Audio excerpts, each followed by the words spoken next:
What's around, everybody?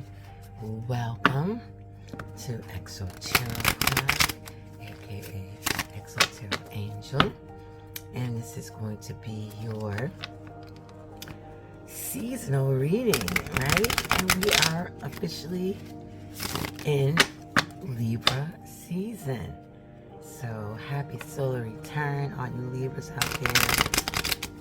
Happy foreign day. Happy flight day. And those of y'all using still happy birthday, let's go and use that too, right? However you want to put it, it's your season. All right, Libras.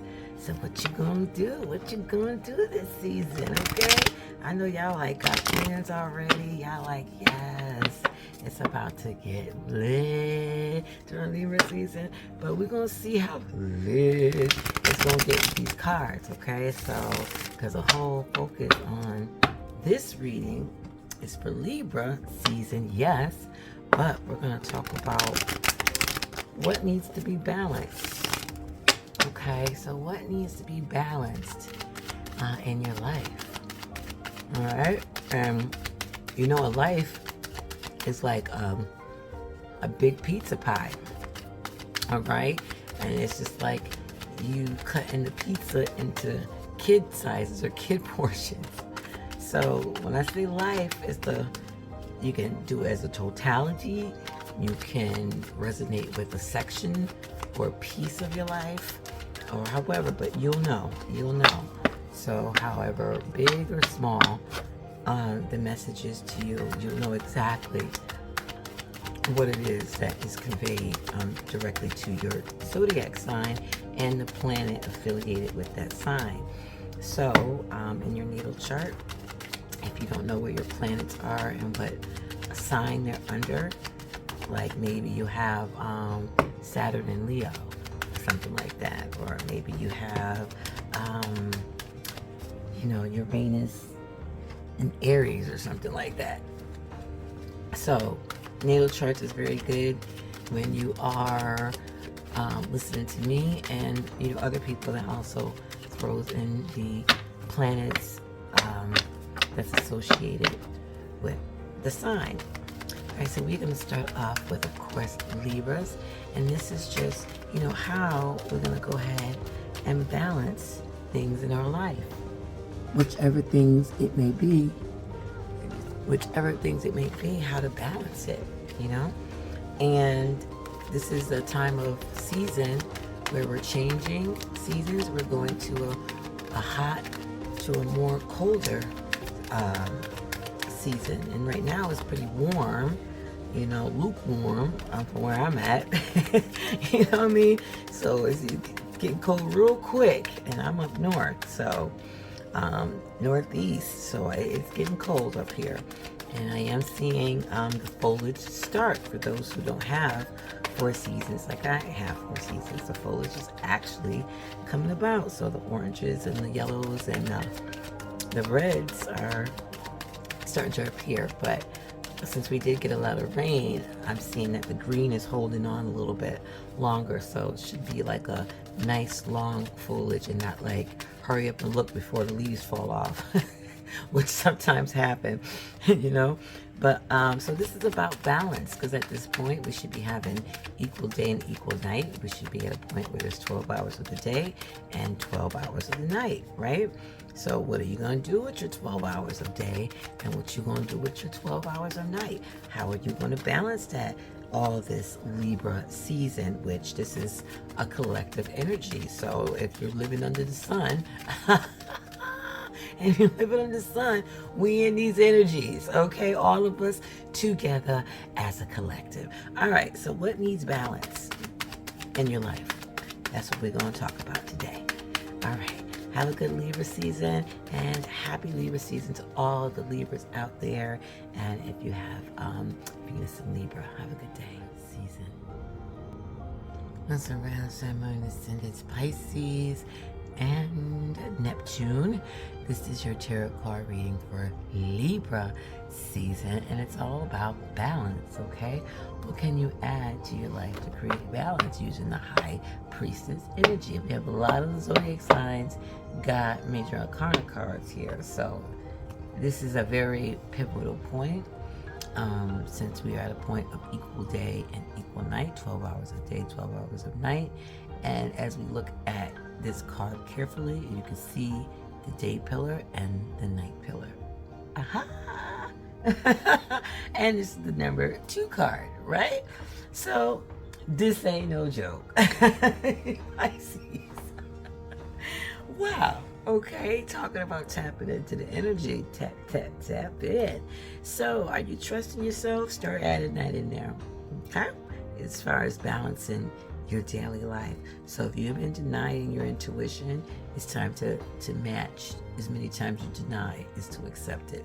So, if you deny yourself 80% of the time, let's try to bring that down to 50, and let's try to bring up trusting your intuition 50% and denying it 50%. And the more you get comfortable with trusting your intuition, those numbers will go up. Of course, the intuition part will go up.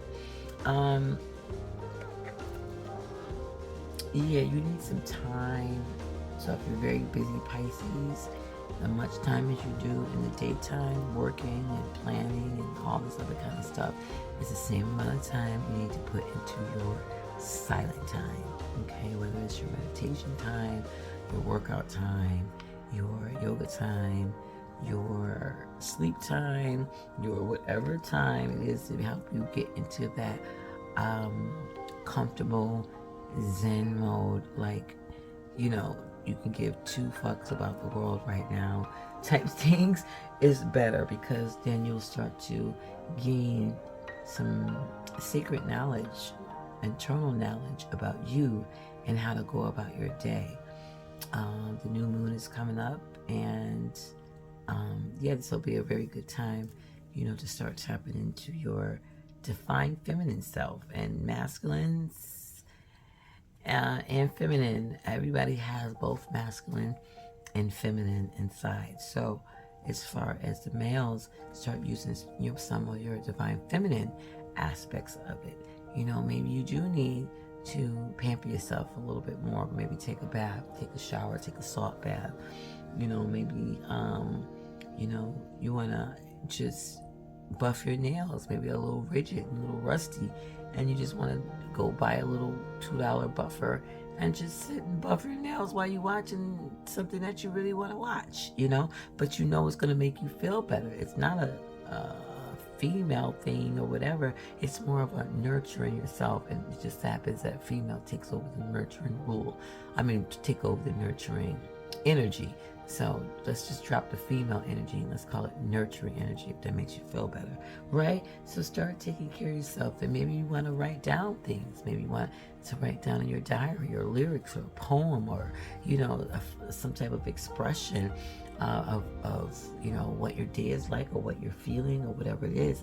But this is a very spiritual card, and Pisces is a spiritual sign, because y'all way out, you Neptune, you way out there. Do you know how much perspectives you have from being all the way out there? That's like sitting at the top of the bleachers. You know what I mean? That's like sitting in a skybox. Do you know how much perspective I have sitting in a skybox versus sitting, you know, somewhere, you know, in the middle of the you know, the bleachers or whatever like that? The person in the box got way more of a view than somebody who's just sitting randomly in the middle of the arena, right? So that's what Pisces is. They have a very broad view and understanding of the situation. Now, does it translate down here on Earth well? No. That's why Pisces get a bad rap. Don't worry about it. Most mutable signs, I'm a Gemini. You know what I mean? We always get the bad rap. It's like, screw y'all, okay? We're here for a reason. You know what I'm saying? All right, shout out to the mutable signs. Anyway, so any type of secrets that you're holding in, if it's good for you to hold them in, that's fine. If it's harmful for you to hold them in, you're gonna have to find a release. Because some people are like, nah, I'm taking this to my grave type stuff. I don't care what you say, and they cool about it, and that's what they mean, and that's that. you know. But if it's hurting you to hold secrets, then it's time for you to let some of that out in order for you to even get to the start of being balanced, because it's just too much junk. So you have to get rid of some things. So that might be something to look at. Also, if you're withdrawn and silent, you know, it's probably because you're going through this spiritual transition. And when you're going through something like this, you really don't want to, say too much around people, or, this, that, and the other, because one, they prove that they can't hold water. Two, it might be something that they just don't understand, and you don't feel like explaining to them so they can get where you're coming from, because it's just too much. So these could be going on right now, but just to let you know, we have social media, I think, for that. So there's a lot of YouTubers and bloggers and app people and all kind of things out there that will help you find your tribe, with people who feel the same way as you, is going through the same thing as you, and you can confide in them. And at the same time, the beauty thing about the internet, depending on how much you put yourself out there, they don't know you from a can of paint. They just see an emoji, a name that's not even your government name, and that's it. And there you go, off to an internet relationship. Not saying to take it serious, but I'm saying as an outlet, because sometimes people just need to vocalize how they're feeling about a particular subject, and amongst other people who have been through that same situation, and can help each other, not hurt each other. So definitely look into that, so you can release some of the load in order for you to balance the scales, where you can start not worrying but more tapping in to your intuition, because you're calmer now, because you release some of the harmful situations in your life, things that you're just way too disconnected from, and you don't plan on connecting again, but you're still harboring over it. Secrets that you've been keeping in that may need to be let out, you know what I mean? And see if it's more harmful to let it out or more helpful to let it out. So that's something you're going to have to definitely rely on. And by getting rid of that balance, getting rid of all that baggage that you have to get rid of, you can use that time to just go within yourself and use that meditation time to go into your subconscious mind, and before you gain so much information and knowledge about yourself that you'll be thankful that you took the time to balance your life, to get all this wonderful high priestess information. Have a wonderful day and night, Pisces, Sun, Moon, Ascendant, and Neptune during this